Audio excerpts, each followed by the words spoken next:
আসসালামু আলাইকুম। এখন শুনবেন সংবাদ শিরোনাম। বগুড়ার পাশাপাশি ঢাকা 17 থেকেও মনোনয়নপত্র নিলেন তারেক রহমান। কালই শেষ হচ্ছে দাখিলের নির্ধারিত সময়। ওসমান হাদির হত্যায় জড়িতদের পালাতে সহায়তাকারী 2 জন ভারতে আটক। বিচার দাবিতে রাজধানী সহ বিভাগীয় শহরে ইনকিলাব মঞ্চের অবস্থান। চূড়ান্ত প্রার্থী ঘোষণায় হিমশিম খাচ্ছে জোটগুলো। এনসিপি থেকে এবার তাজনুভার পদত্যাগ, বিভেদ সৃষ্টির চক্রান্তকারীদের বিষয়ে সাবধান করলেন মির্জা ফখরুল। খালেদা জিয়ার সংকটময় মুহূর্ত পার করছেন জানালো মেডিকেল বোর্ড। দেশবাসীর কাছে দোয়া চেয়েছেন ছেলে তারেক রহমান।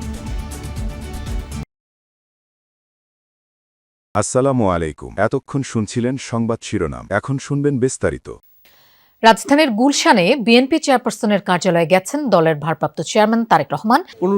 10 থেকে 15 মিনিট আগেই বলা চলে বিএনপির ভারপ্রাপ্ত চেয়ারম্যান তারেক রহমান গুলশানে বিএনপি চেয়ারপারসনের যে কার্যালয় রয়েছে সেই কার্যালয়ে প্রবেশ করেছেন এবং এটি নিঃসন্দেহে গুরুত্বপূর্ণ এই অর্থে যে বিএনপির ভারপ্রাপ্ত চেয়ারম্যান তারেক রহমান প্রথমবারের মতো এই কার্যালয়ে এলেন, অর্থাৎ তিনি এর আগে কখনো এই কার্যালয়ে আসার সুযোগ হয়ে ওঠেনি। এই অর্থে যে এটি আসলে মূলত 2008-এ যে নির্বাচন হয়েছিল সেই নির্বাচনের পর থেকে এই কার্যালয়টি চালু করেছে বিএনপি এবং দলের ভারপ্রাপ্ত চেয়ারম্যান তারেক রহমান 2008-এর 11 সেপ্টেম্বর দেশ ছেড়ে বিদেশে যেতে হয় উন্নত চিকিৎসার জন্য, যার ফলে আসলে তার দেশে ফিরে এই কার্যালয়ে আসার আর সুযোগ হয়ে ওঠেনি। স্বদেশ প্রত্যাবর্তনের মধ্য দিয়ে তিনি এই কার্যালয়ে প্রথমবারের মতো আসার সুযোগটুকু পেলেন এবং এটি নেতাকর্মীদের অনেক বেশি উজ্জীবিত করলো বলে খানিক আগেই মন্তব্য করে গেলেন দলের সিনিয়র যুগ্ম মহাসচিব রিজভী আহমেদ। তিনি যেমনটি বলছিলেন যে এর আগে ভার্চুয়ালি নানানভাবে নেতাকর্মীদের সঙ্গে যোগাযোগ হতো তার, কিন্তু এই প্রথমবারের মতো এই কার্যালয় ব্যবহার কিংবা বাংলাদেশে এসে দেশের মাটিতে এসে দলের নেতাকর্মীদের সঙ্গে যোগাযোগ বা সাংগঠনিক কর্মকাণ্ড পরিচালনার জন্য এই কার্যালয় ব্যবহার, সেটি নিঃসন্দেহে বিএনপিকে আরও বেশি গতিশীল করবে এবং আগামী নির্বাচনকে কেন্দ্র করে দলের যাবতীয় পরিকল্পনা কিংবা দলের যাবতীয় কর্মকাণ্ড পরিচালনার ক্ষেত্রে তারেক রহমানের যে ভূমিকা বা যেই সম্পৃক্ততা সেটি সম্পাদনের ক্ষেত্রে সেটি একটা গুরুত্বপূর্ণ ধাপ হিসেবে কাজ করছে।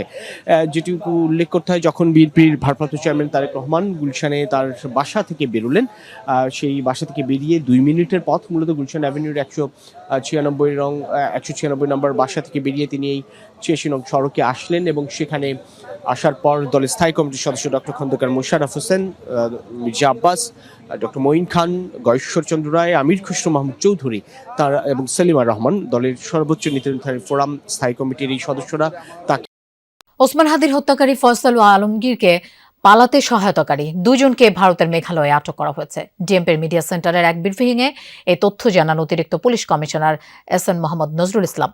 তিনি বলেন, ময়মনসিংহের হালুয়াঘাট সীমান্ত দিয়ে ভারতে পালিয়ে গেছে ওসমান হাদির হত্যাকারী ফয়সাল ও আলমগীর। তিনি বলেন, শুটার ফয়সাল ও মোটরসাইকেল চালক আলমগীরকে পালাতে সহায়তাকারী সহ মোট 11 জনকে গ্রেফতার করা হয়েছে। ওসমান হাদি হত্যার ঘটনা পূর্ব পরিকল্পিত, তাই ফয়সাল ও আলমগীর ঘটনার পরপরই ময়মনসিংহের হালুয়াঘাট সীমান্ত দিয়ে পালিয়ে যায়। এ ঘটনায় 6 জন স্বীকারোক্তিমূলক জবানবন্দি দিয়েছেন। পুলিশ বলছে, মামলাটির তদন্ত শেষ পর্যায়ে আগামী 7 দিনের মধ্যে চার্জশিট দেয়া হবে। পুলিশের ধারণা, 5 আগস্ট পরবর্তী সময়ে ভোকাল ছিলেন ওসমান হাদি। তার বক্তব্যে একটি গ্রুপ ক্ষতিগ্রস্ত, তাই তাদের টার্গেটে পরিণত করা হয় ওসমান হাদি। রাজনৈতিক কারণে হাদিকে খুন করা হতে পারে, ব্রিফিংয়ে জানান নজরুল ইসলাম। তিনি বলেন, হাদির খুনিদের দেশে ফিরিয়ে আনার চেষ্টা চলছে। আসামিদেরকে চিহ্নিত করার পূর্বেই তারা সীমান্ত পাড়ি দিতে সক্ষম হয়। হালুয়াঘাটের পূর্বে মুন ফিলিং স্টেশনে জনৈক ফিলিপ এবং সঞ্জয় তাদেরকে গ্রহণ করার জন্য অপেক্ষা করতে থাকে। এনসিপি থেকে পদত্যাগ করেছেন যুগ্ম আহ্বায়ক তাজনুভা জামিন। এনসিপি থেকে পদত্যাগের বিষয়টি তার ফেসবুকের ভেরিফাইড পেজ থেকে জানান। পোস্টে তিনি লেখেন, হয়তো জামায়াতের সাথে জোটে ঐতিহাসিক কারণ বা নারী বিষয়ের কারণে আপত্তি, তবে এর চেয়েও ভয়ঙ্কর যে কারণ তা হলো সেটা যে প্রক্রিয়ায় হয়েছে।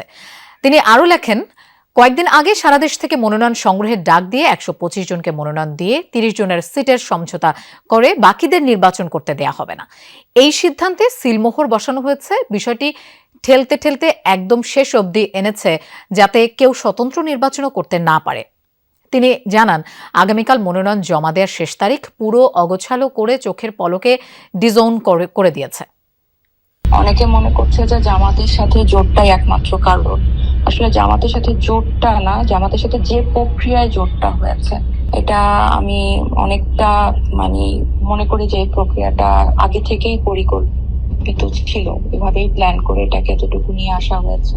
প্রথম দফায় এনসিপি নিজের সক্রিয়তাটা প্রতিষ্ঠা না করে জামাতের সাথে জোট করলে এনসিপি কে আর আলাদা করা যাবে না। এটা যদি 5 বছর পর একটা রাজনৈতিক কৌশল হিসেবে জোট হতো তখন এটা হতো। দেশ ক্রান্তিকাল পার করছে। আন্দোলন ও অন্যান্য কাজের মাধ্যমে দেশকে অস্থির করে তোলার চেষ্টা করা হচ্ছে। এ সময় সকলকে সাবধান থাকার আহ্বান জানান বিএনপি মহাসচিব মির্জা ফখরুল ইসলাম আলমগীর। সকালে ঠাকুরগাঁও সদর উপজেলায় মানব কল্যাণ পরিষদ চত্বরে আলেম ওলামাদের সাথে এক মতবিনিময় সভায় এসব কথা বলেন তিনি।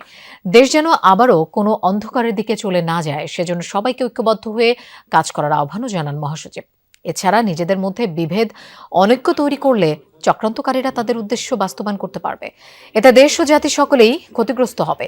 পাশাপাশি কুরআন সুন্নাহ ভিত্তিক আইন বাস্তবায়নে বিএনপি অঙ্গীকারবদ্ধ বলেও জানান বিএনপি মহাসচিব। বিএনপি চেয়ারপারসন বেগম খালেদা জিয়ার শারীরিক অবস্থা অপরিবর্তিত। এই তথ্য জানিয়েছেন তার ব্যক্তিগত চিকিৎসক ডাক্তার এজেডএম জাহিদ হোসেন।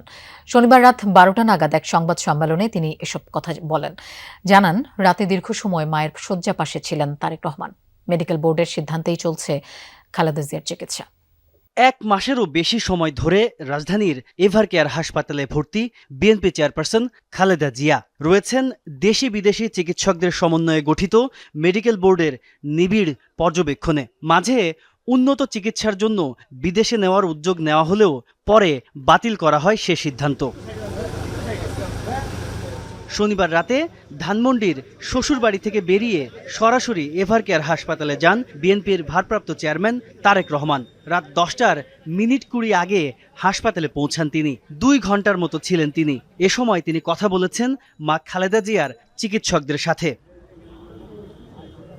রাত 12টার দিকে হাসপাতাল থেকে বেরিয়ে যান তারেক রহমান। পরে খালেদা জিয়ার শারীরিক অবস্থা জানাতে ব্রিফ করেন মেডিকেল বোর্ডের অন্যতম সদস্য ডাক্তার এজেডএম জাহিদ। জানান, দীর্ঘ এই সময়ে সে অর্থে কোনো বদল হয়নি বিএনপি চেয়ারপারসনের স্বাস্থ্যের। স্বাভাবিকভাবেই ওনার শারীরিক অবস্থার উন্নতি হয়েছে এ কথা বলা যাবে না, কিন্তু ওনার অবস্থার অত্যন্ত জটিল এবং উনি একটা সংকটময় মুহূর্ত পার করছেন। যদি আল্লাহ করে উনি চিকিৎসকদের চিকিৎসা প্রচেষ্টা এবং আল্লাহর অশেষ মেহেরবানিতে উনি যদি এই সংকটটা উতরিয়ে যেতে পারেন আলহামদুলিল্লাহ, তাহলে হয়তো আমরা ভালো কিছু পাব। ডাক্তার জাহিদ জানান, চিকিৎসকদের সাথে সার্বক্ষণিক যোগাযোগ রাখছেন তারেক রহমান। দলের নেতাকর্মীদের হাসপাতালের সামনে ভিড় না করার নির্দেশনাও দিয়েছেন। দলীয় নেতাকর্মীকে উনি নির্দেশ দিয়েছেন এবং অনুরোধ করেছেন যাতে